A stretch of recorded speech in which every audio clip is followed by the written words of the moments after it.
Hello, BookTube. As I mentioned, I am part of a much heralded BookTube event called Garb August that was created by Ollie at Criminale and is designed to get everybody to read trash for the month of August, to read garbage books for the month of August. And that has been a lot of fun. I have been watching all of the videos that people have been making about the trash that they're reading, and I've loved it. Absolutely loved it. I have read in my life a huge amount of trash, just a gigantic amount. I just had no idea that I was building toward any kind of BookTube purpose in all that reading. I just thought I was wasting time. But one thing that hasn't come up as much as I would like it to, and that's no fault of it, that's a fault of me, because I love this kind of thing, is more of a meta discussion of what is trash. What is trash and what isn't it? How can you know that a book that you're reading is trash if you don't know, if your instincts don't tell you? From the beginning of Garb August, I have resisted the idea of simply bringing it down to the age-old quip about the definition of pornography, that I can't define it, but I'll know it when I see it. I get the joke, but I don't like that kind of description. I have just the worst kind of Jesuitical categorizing mind frame that when I talk about something like this, I want to define it and put parameters around it and get conversations started about its nature. Collective conversations like that are going to be really difficult for Garb August, as they are for almost any other BookTube event. It's almost impossible for me to get other people to clear time in their schedule to have a Zoom chat, a multi-person StreamYard about trash. What I wouldn't give to do that for Garb August. I know exactly what that conversation would be like, what I would like it to be like. Would be not so much defining garbage as everybody talking about their past with garbage. What is your own origin story with reading trash? But my co-hosts, like so many other people on BookTube, are responsible adults. They have jobs and offspring that they have not left at the dump. They have hygiene. They have classes. They have other responsibilities. They wear pants. And so they don't have the ability to do that at the drop of a hat or ever. It doesn't look to me like we will ever get a multi-voice discussion for Garb August in August. Scandalous that these people might be so busy that we have to wait and plan until next year to do that. But nevertheless, I am always up for categorical discussions, for trash talk, as it were. And I wanted today, I have the iPad mini here, I wanted today to go over four other broad characteristics, four other broad diagnostics that may tell you that what you're reading is trash. Now, one of the most fun things about coming up with lists like this, my co-host and I did come up with a list of picky, funny little things that could denote that something you're reading is trash. Does it involve a shapeshifter? Does it have exclamation points on the cover? Does it have a killer animal on the cover? That sort of thing. Is it about a killer animal? Is it 15th in a series? We came up with a list of things like that. And that's fascinating. And I love thinking about it. I love thinking, as I mentioned in an earlier video, I love thinking about books that are out there that are recognized as good, not trash, that still have those things in them. Because the list that we were coming up with were things that are really outward characteristics. Does it have an advertisement stuck in the middle of the book in a stiff cardboard? Things like that are outward things. Maybe not 15th in a series, but even that is an outward thing. It doesn't on its face speak to the interior merit or lack thereof of the book itself. And in the previous video that I made, a chatty trash talking video, I wanted to talk about bigger things than that. More conceptual things. And in this video, I want to talk about four things that are not exterior. Only one of them is. But one of them is just it is just the elephant in the room when it comes to talking about trash. But I wanted to talk about things that surely tell you that what you're reading is trash instead of just hinting at it, right? The list of categories, of characteristics that my co-host and I came up with are things that could be present in the book and the book could still be good, even great. That is possible. Does the book have long, leaden digressions that don't advance the plot? Is it about a giant killer animal? Does it have unrealistic plot twists? Well, those things could be on the list for trash, but they're also present in Moby Dick. And you could come up with many examples like that. I thought I'd do another diagnostic video here just to see if we can triangulate a little more closely on what is and is not trash. Now, there are two things that I was expecting for Garb August. I was expecting to encounter them, and I haven't so far. And that is a joy to me. The first thing that I was expecting, I addressed in another Garb August video that I made today, which is, surely if I love something, it can't be trash. I have encountered that a million times in my life. People thinking, if I love something, then it must be good. I always want to say, what does that say about what you think about yourself? I encountered it, the most virulent, relatively recent example was the Harry Potter novels. Back before the so-called bookish world canceled the author of the Harry Potter novels. Back when they were in love with her, when she was teaching them how to read. I won't say anything here about ingratitude, much less wind-driven hypocrisy. Instead, I'll just talk about the books themselves. I was selling books at the time when those were coming out, and I noticed the crowds. I saw what was happening. And I read the first book, and then eventually I read a couple of the others, and they're not good. They're really bad. But I loved the effect they were having. I could see in front of me that they were making an entire generation of passionate readers who would not stick to those books. They would move on to other things. But some of the people in that passionate group definitely had the reaction I'm talking about, where they thought they got a little older. In other words, they learned the name of their parents' lawyer. And realized, well, if I love this thing, then it is by de facto good. And therefore, the fact that I loved the Harry Potter novels 5 years ago when I was a child means that my parents' lawyer would really like to talk to the provost of my university because these things really ought to be on the curriculum. Okay. Or you'll be fired, and your house will be firebombed. The same tactics that are now being used against J.K. Rowling were once used in her favor, and I got up in arms about that 10 years ago when it was happening, thinking, no, the fact that you love these things doesn't mean they should be taught in schools. They're really bad. Oh, hi, baby. How are you doing? You want to come down off the window?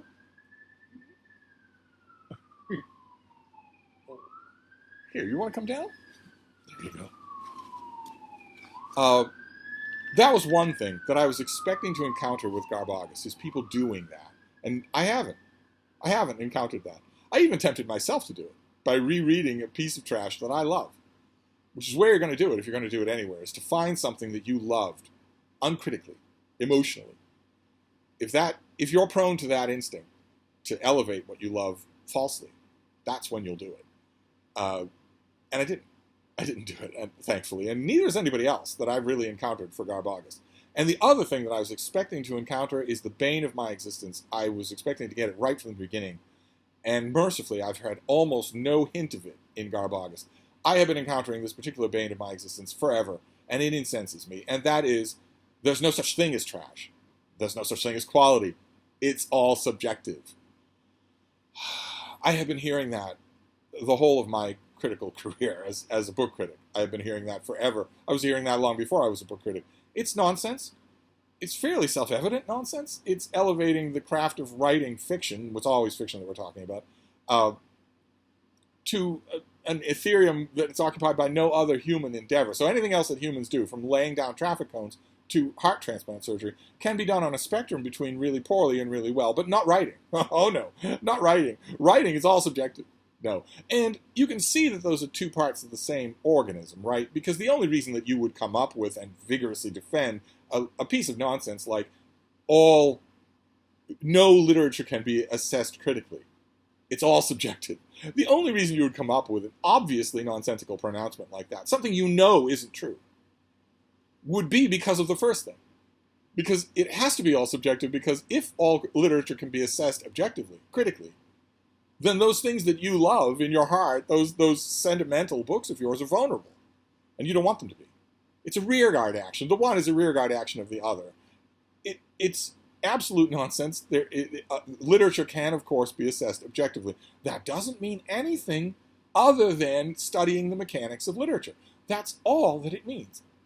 It isn't a knock on any personal level at all. There is no wrong way to read. The only reason you should read is to enjoy what you're reading. The only reason you should read is to enjoy what you're reading. Free time reading here. Not talking about school textbooks or anything like that. For free time reading, the only thing you should care about is that you are enjoying it. And anyone who says otherwise, anyone who talks about improving books is a snob, and you should disregard what they say. They have been stalled in their emotional or personal development. They have lots of insecurities. The only reason to read in your free time is to enjoy what you're reading. Now, there are a whole bunch of ways that you can enjoy what you're reading, and there are a whole bunch of different kinds of things you can enjoy. I obviously think there's a huge amount of enjoyment to be gotten from an 800-page, heavily annotated scholarly biography. You have to get to a point, you have to acclimate yourself to where you can find that joy. But believe me, I am the #1 enemy of books like that if they're not enjoyable.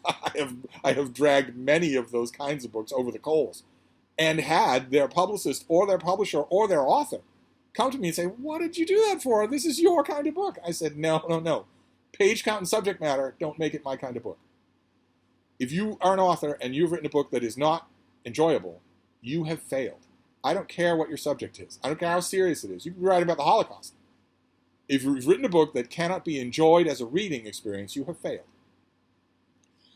So, ergo, cogito ergo sum, ipso facto, Charles de Gaulle, Champs-Élysées, it follows that you don't need to say it's all subjective. You don't need to do that. You don't need to exempt books. You're not threatened in any way if I say that book X, Y, or Z is poorly done.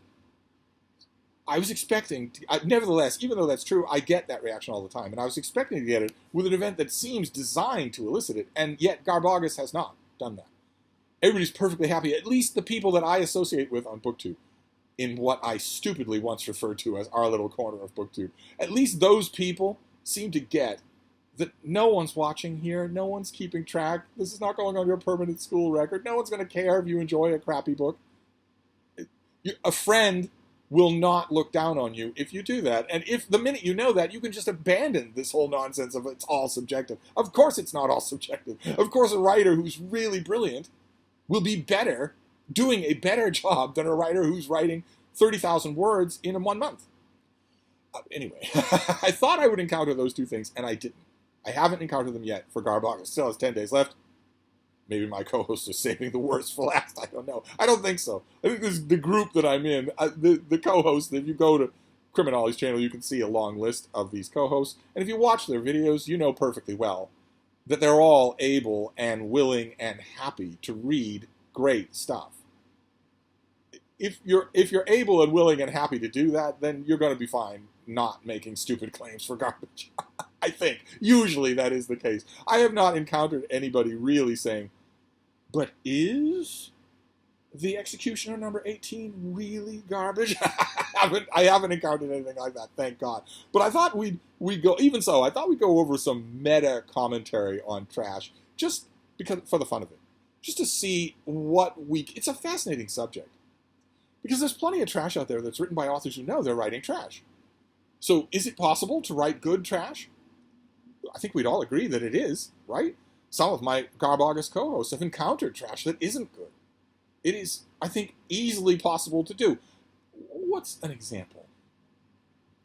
Right? Usually I say that in order for trash to be good, the writer has to be in on the joke. The writer has to know they're writing trash and just be happy as a clam about that.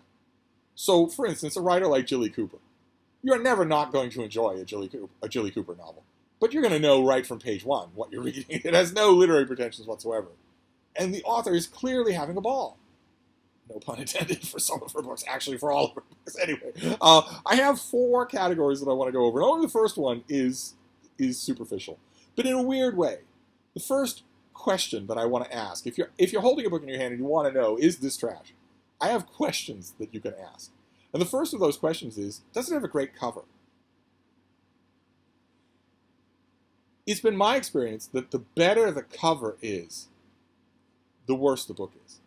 The better the cover is, the higher the chance is that the book is trash. I don't know why that would be true. And part of that is connected with my usual rant, which I won't subject you to, about my scathing opinion of contemporary American book jacket designs. American books are unbelievably ugly. They're uglier than they've ever been in the history of book design. Part of it is connected with that, but I honestly think that I thought about this before I noticed that about American book jacket designs. I honestly do think that most of the time, the better a book's cover is, the worse the book is. And I'm sure that if you've been watching Garb August videos, you've seen a lot of examples of what I'm talking about. Now, I don't know why that is, but I wanted to throw that in as the first category here. If you're holding a book in your hand, you're wondering, is it trash? Does it have a great cover? If it has a great cover, you have moved the needle a little bit further to it being garbage. But all the others go beyond the cover. They dig a little deeper. Number two is the book simple? Is it entirely plot-driven with no subtlety, no nuance at all? Including, especially, the subtlety and nuance that is actually evoked by the plot of the book. So I'm not asking a book to be a different book. I'm saying take a step back from the book you're reading, think about its plot, and then think, okay, but is there more subtlety indicated by the plot of the book that is simply not there in the execution? If it's not there, there'll be a whole bunch of reasons why it's not there. But the number one reason, I think there are two main reasons why that nuance, that subtlety will not be there, even when the plot of the book calls for it. In other words, where you don't need to change any of the furniture to put it there. The two reasons. One is kind of forgivable, and we sort of laugh at it. It's my favorite one. Of course, it's the one I myself personally am most intimately familiar with, and that is the constrictions of time, where you're a known jobbing author and you are given a brief to write a book and you have almost no time to do it.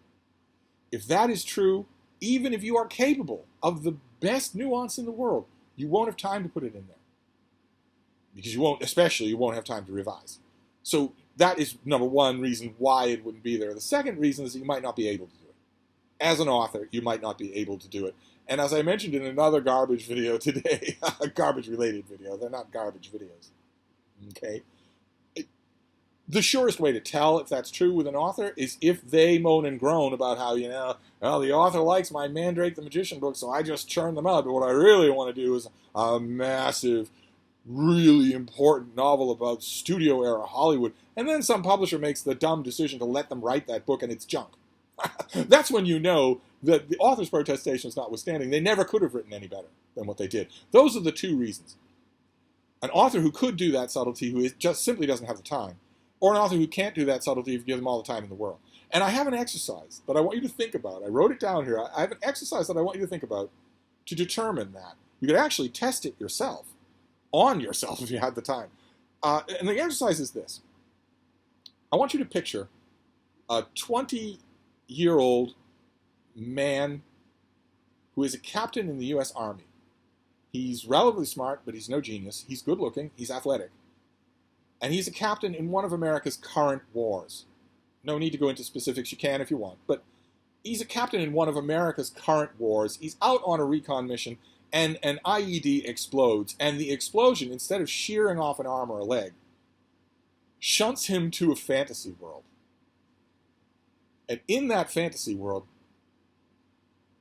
he has to use the fantasy kingdom that he encounters is being threatened by an army of whites, W-I-G-H-T-S, whites, of these shambling sort of semi-intelligent, feral, cunning, semi-alive creatures. And the kingdom that he finds himself in doesn't really seem to care. It doesn't have its ducks in a row in terms of fighting off that invasion, which will leave everybody dead, or worse than dead. The kingdom that he encounters when he finds himself, when he wakes on this grassy field, he realizes the kingdom that he encounters isn't addressing this problem. So before he can even fight the army of whites, he has to organize an insurrection to overthrow that kingdom and install himself and the other like-thinking, good, right-thinking, able people in order to get the kingdom ready for the real effort, the real energy. He could die in the attempt to overthrow the kingdom. And he has nothing against the kingdom. He just realizes no one's going to survive if he doesn't overthrow the government.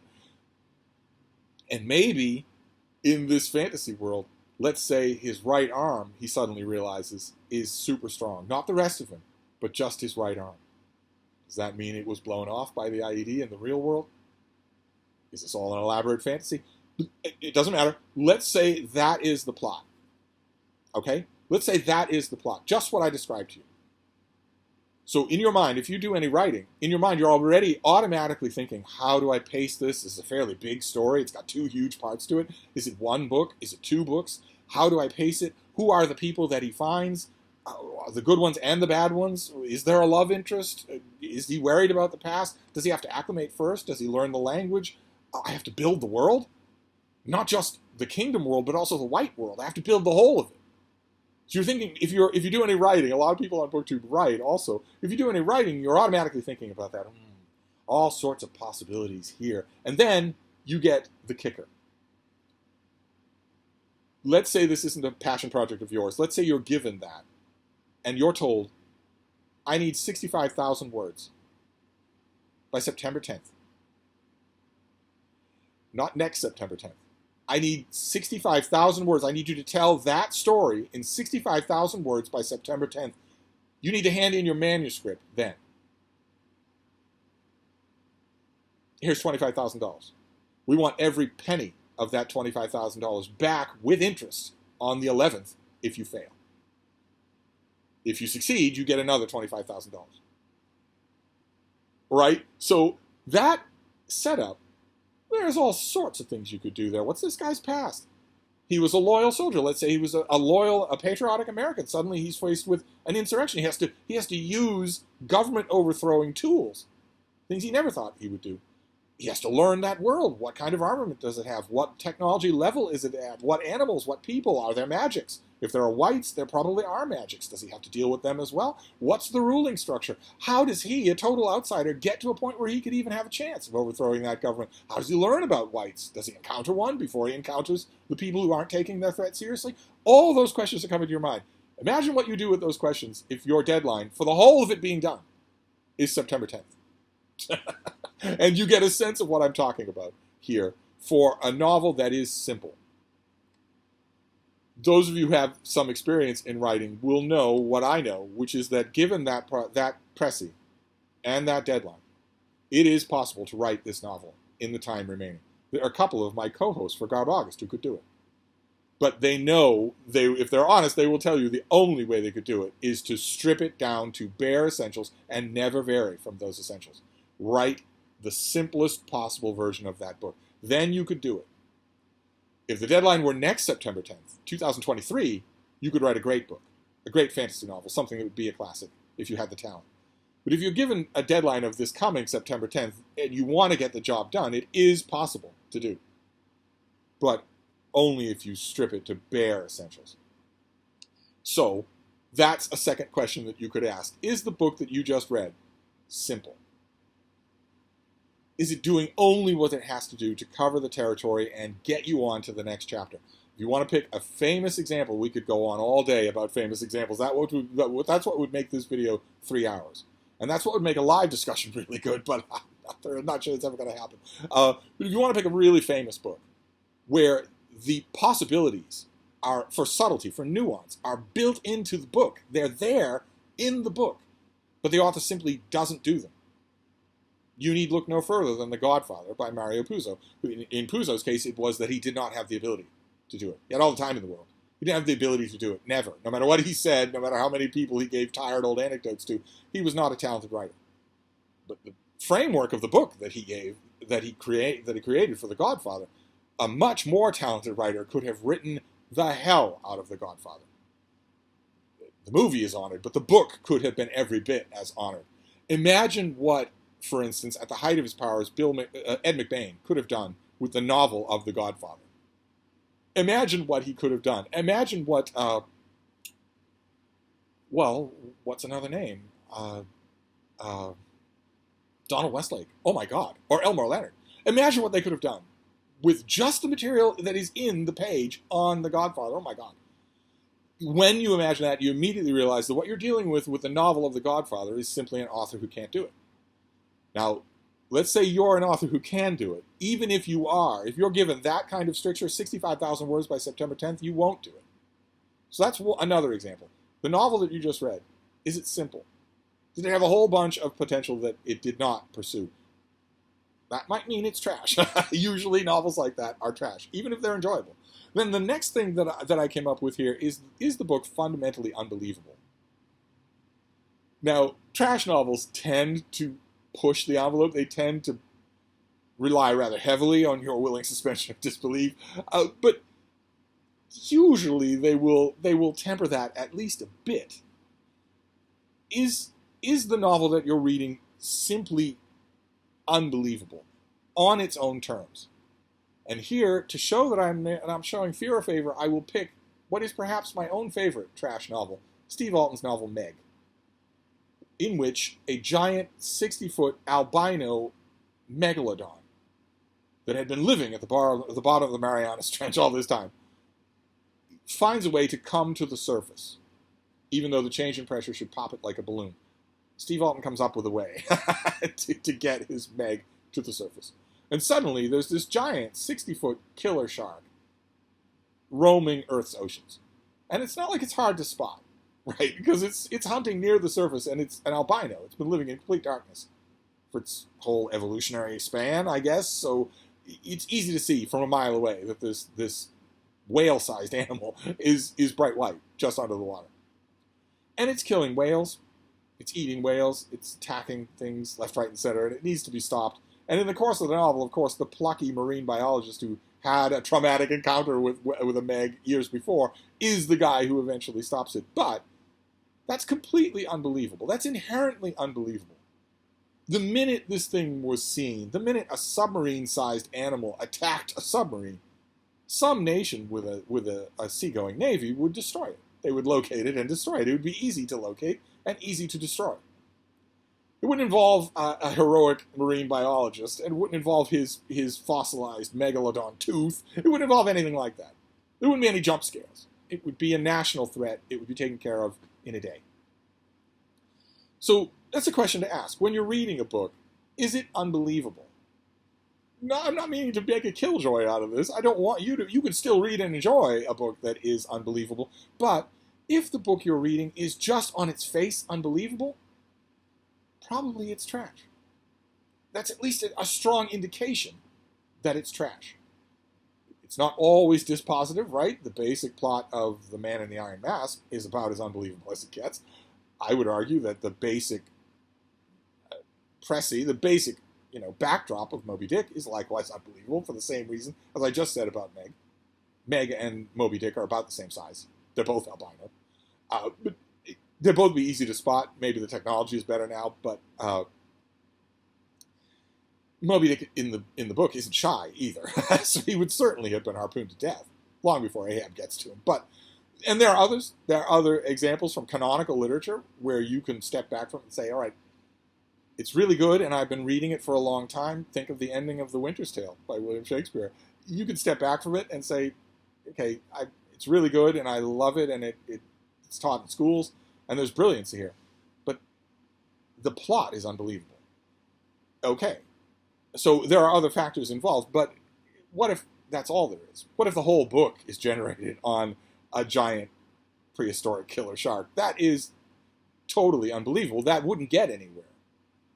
So it's worth considering. And then the final larger concept here is the one I started with when we were talking about whether or not it's all relative, it's all subjective. And that is the book you're reading inept? Is it simply inept? If it is, there's a strong chance that it's garbage. Because there's a strong chance that the author either didn't know or didn't care that it was inept, and none of the people involved in the editing or marketing of the thing knew or cared that it was inept. Typically speaking, the people who form the fire breaks, the reading editors, the acquiring editors, your agent, your own personal editor, typically speaking, they will stop a book that is just inept garbage from coming to market, unless they think its ineptitude is part of its marketing strategy. In other words, if they think it's trash. Now, in the 21st century, that rule has been strained to the breaking point. Now it seems like a lot of those fire breaks, those original fire breaks to stop a trash manuscript from getting to market, are encouraging trash manuscripts to get to market. We could call it the Karl Ove Knausgaard effect. But for most of publishing history, they were there, and that was one reason. So that if you looked at a book and saw that it was technically inept, it was a good indication of what you were reading is garbage. And I made a little list of things to look for. Does it have repetitive descriptions? Is someone referred to as raven-haired, or giant, or brooding, or incomparable, in the case of Deja Thors, over and over and over again? Is it just an authorial tick? Is if you're reading a fantasy novel or an adventure novel of some kind and the main character shows up in a scene and he's lavishly described as having piercing eyes or a hawk-like nose or whatever, and then every time he shows up in a scene you get that repeated, does that happen? That's inept. That's on the part of an author. That's inept. So that's a thing you could look for. I mentioned sexist or racial stereotypes that exist. Again, that would torpedo a lot of canonical works and shouldn't. But I mean where those stereotypes carry the plot. Not just that they're there. Every writer is a part of their own time. So not everything like that can be avoided.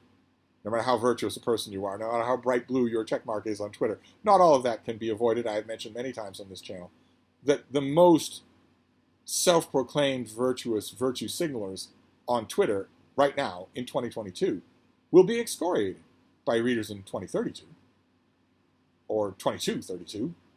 They'll be excoriated for how they treated AIs. You treat your phone like a slave. Those generations will think your phone was a person, and they'll excoriate you for how you treated it. Tossed it across the room, let it power down to zero, stopped it from associating with other electronics, got a VPN or whatever.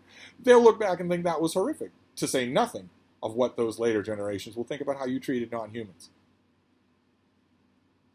That, I think, aside from the blame that future generations place on the 2022 for the climate, for letting Earth become hell, letting Earth become Venus, just eyes wide open, letting it happen.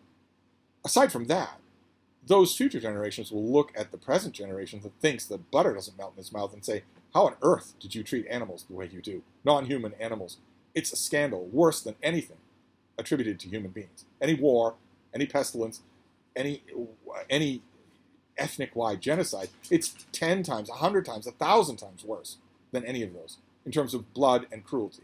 And you just blithely let it happen. You celebrated it in your fiction, in your timelines, on your social media. So what I'm saying is there's no escaping those kinds of things. That's not to excuse them, but that does mean you don't throw out a book because it has those things. You have to find other reasons to throw out a book. It can't be just that. Throwing out a book like that, it just went, something like this just went viral on Twitter just the other day of an author, of a young woman trying to do that, trying to throw out a lot of books, and all books that don't agree with her current politics. You can't do that unless you think that all ethical and moral questions and debates that humans have been wrestling with forever stop with you, that you are their pinnacle. You have all the correct answers. So now from the pinnacle, the highest the mountain goes, you are now free to look back and just cancel everybody who doesn't have your opinions. And unfortunately, there are plenty of people like that in the world. Extra unfortunately, there are a handful of people like that on BookTube. But that's the only way you can do that, is to think, I don't need to fear the judgment of posterity. All these other people do, but I don't, because I have reached the pinnacle of all of these ethical and moral questions. Normal people aren't like that. And so you shouldn't obviously dismiss a book. But on those grounds, you shouldn't dismiss a book. But does the whole thing revolve around that? If the whole thing revolves around some dumb stereotype, especially if you knew that the author knew it was a dumb stereotype at the time they were writing the book, if that's true, then the book you're reading is probably garbage. Now, again, there are exceptions. We can come up with canonical exceptions for almost any of these. What is The Merchant of Venice if it doesn't turn on a tired racial stereotype? But it does, and it's still great. But most things like that, most things, I would argue that when you strip away the hyperventilating, look at me moralizing that has gone into, for instance, a condemnation of a book like Gone with the Wind, I would argue that when you strip away all the people who are just wanting to proclaim their own perfection, there is still a viable question about that book because it does trade in all sorts of noxious racial stereotypes and language that the author knew was noxious. Everyone around her knew they were noxious. There's a question, a legitimate question to be asked there, not the way it's usually phrased in the discourse or even in some parts of BookTube, but nevertheless, that's the sort of thing I'm talking about. I would argue that the reason why you don't throw out Gone with the Wind is because it doesn't rest solely on those things. It doesn't rely on them to the exclusion of all else. There's a lot more going on in that book. I would argue the same thing is true with The Merchant of Venice, and you could find a bunch of other examples. But, for instance, if we go to the bottom of the barrel, trash that really is trash, the Turner Diaries. If you haven't read it, you shouldn't. If you've never heard of it, don't look it up. But I've read it. I firmly believe in knowing the enemy. And that's all there is. That's all the book is. There isn't anything else in it than that. I'm surefire sign that it's trash. Also, are there lots of coincidences? Current writing workshops that rule the world, there's one in every town, say no coincidences at all. Don't have any of them. We're going to zero in on that. We're going to zero in on the passive voice. We're going to zero in on show, don't tell. All these dumb things that bad writers think are good rules. Coincidences aren't necessarily a deal breaker, but is your book relying on them to the exclusion of all else? Would anything happen in your book except by coincidence? If the answer to that question is no, then the book is probably trash, no matter how much you like the author. No matter how much you like the author, if their book is relying a huge amount on coincidence, Robert Jordan, Brandon Sanderson, then it's just possible that they're writing trash. It might be really good trash. But if you take a step back and you're seeing that, that's another thing to look for. Also, plot holes or weird disproportions, where a character is in one place in Chapter 2 and they're in a completely different place in Chapter 3. No explanation of how they got there or why they got there. Or a character in Chapter 4 is given 10 pages of description and never appears again.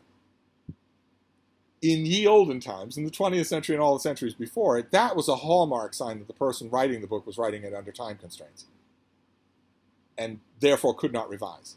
In the 21st century, that just means that the person is an MFA hothouse flower who has never been told to fix their work.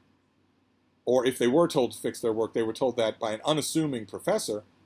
They automatically started a hate campaign that professor was a racist and got them drummed out of their university, got their tenure canceled for daring to say, you introduce this character in Chapter 4 and never deal with them again. That must mean that you have hated Filipino people for your whole life, and you finally got a chance to express that. Utterly ridiculous, but it happens. That is the world we live in now. It's not possible for MFA programs or schools or advisors or beta readers or anything like that to tell an author, there's a plot hole here. There's a disproportion here. But for a long time, that was possible to tell an author, and that's a way that you will know. That's the sort of thing that shows up. That would show up in your writing of the example that we gave if you didn't have a chance to think about it ahead of time or to revise it. So keep an eye out for it. Another would be pat or lazy descriptions. Does your character pad to the kitchen instead of walking to the kitchen? Does your character rummage through a handbag? Does your character ransack a room? Stuff where the author has decided to go on autopilot. As I just did, let the language do the work in the easiest expressible way. If that's the case, then probably not. Also, along the same lines, is there idiom or slang, double indemnity, extreme sanction, going in for the kill, it was a vibe, all that sort of thing, where if that's in the book or, God forbid, in the title, that's a strong indication that what you're dealing with is trash. And the final thing we can deal here, because this video has gone way too long, is factual errors. Are there factual errors? Is there a coast in Bohemia? Is there a factual error that the writer is simply getting wrong? Now, you could fold this in to Meg, my beloved Meg. There are tons of factual errors in Meg. But again, what you want to deal with here, what you want to concentrate in is, are there factual errors that are crucial to the book, where a simple conversation with the author ahead of time would have nixed the whole book. You'll find a lot of that in climate alarm fiction, whether it's a climate alarm fiction from 35 years ago about a coming ice age, or climate alarm fiction now. I would argue that Michael Crichton's horrible, hateful book, State of Fear, is one long factual error, despite the legions of young people that he had doing his research for him. And so on and so forth. You can find factual errors in virtually any book, but does the book turn on it? If the book is built on factual errors, it's probably trash. Not necessarily, not dispositively, any of these things could be in a great book. I just thought I would give you these. So, is the cover great? Is the book simple? Is it entirely plot-driven? Is it fundamentally unbelievable? And is it inept? Technically, does it have ineptitude in it? Just some things to think about in judging whether or not the book you have just finished is trash. And if it is, no need for shame. Just join us in Garb August. But anyway, this is going on. Conceptual videos like this, rule-making videos or rule listing videos, always make me go long. Sorry about that. I will shut up for now, but I will be back. Thank you, BookTube.